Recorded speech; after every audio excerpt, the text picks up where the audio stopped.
ভঙ্গুর অর্থনীতি ও অকার্যকর রাষ্ট্রীয় প্রতিষ্ঠানগুলো পুনর্গঠনের অঙ্গীকার নিয়ে নতুন বাংলাদেশের যাত্রা শুরু করার ঘোষণা দিয়েছেন বিএনপি চেয়ারম্যান তারেক রহমান। রাজধানীর একটি 5 তারকা হোটেলে আয়োজিত নির্বাচন পরবর্তী এক সংবাদ সম্মেলনে তারেক রহমান বলেন, জনগণের কাছে নিজেদের বিশ্বাসযোগ্য করে তোলাই ছিল বিএনপির ইলেকশন ইঞ্জিনিয়ারিং। মানবিক ও গণতান্ত্রিক দেশ গড়তে সবাইকে ঐক্যবদ্ধ থাকার আহ্বান জানান তিনি। সহকর্মী আর কে রেজার রিপোর্টে থাকছে বিস্তারিত। ক্যামেরায় ছিলেন রায়হান উদ্দিন মানিক।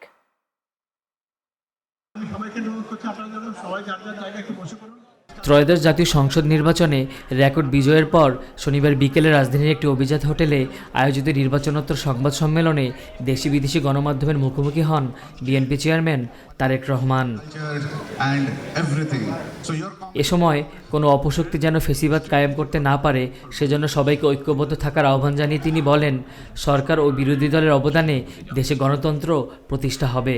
আর কোনো অপশক্তি যাতে দেশে ফ্যাসিবাদ কায়েম করতে না পারে, দেশকে তাবেদার রাষ্ট্রে পরিণত করতে না পারে, এই জন্য আমরা সকলে ইনশাআল্লাহ ঐক্যবদ্ধ থাকবো এবং থাকতে হবে।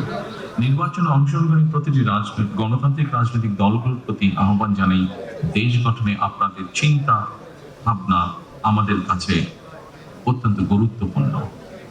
আমাদের পথ এবং মত ভিন্ন থাকতে পারে, কিন্তু দেশের সাথে আমরা সবাই এক।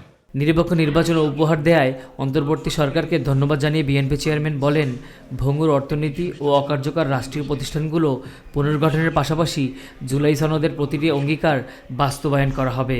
জনমনে সৃষ্ট সকল সংশয় কাটিয়ে শেষ পর্যন্ত দেশে শান্তিপূর্ণভাবে একটি অবাধ, সুষ্ঠু এবং নিরপেক্ষ নির্বাচন অনুষ্ঠিত হয়েছে।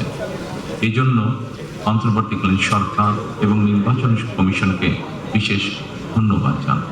কোনো অবস্থাতেই অন্যায় এবং দুর্নীতির সাথে আপোষ করবে না তার দল, এমন প্রতিশ্রুতিও ব্যক্ত করেন বিএনপি চেয়ারম্যান। যে কোনো মূল্যে অবশ্যই শান্তি এবং শৃঙ্খলা বজায় রাখতে হবে। কোনো রকমের অন্যায় কিংবা বেআইনি কর্মকাণ্ড আমরা বরদাস্ত করব না।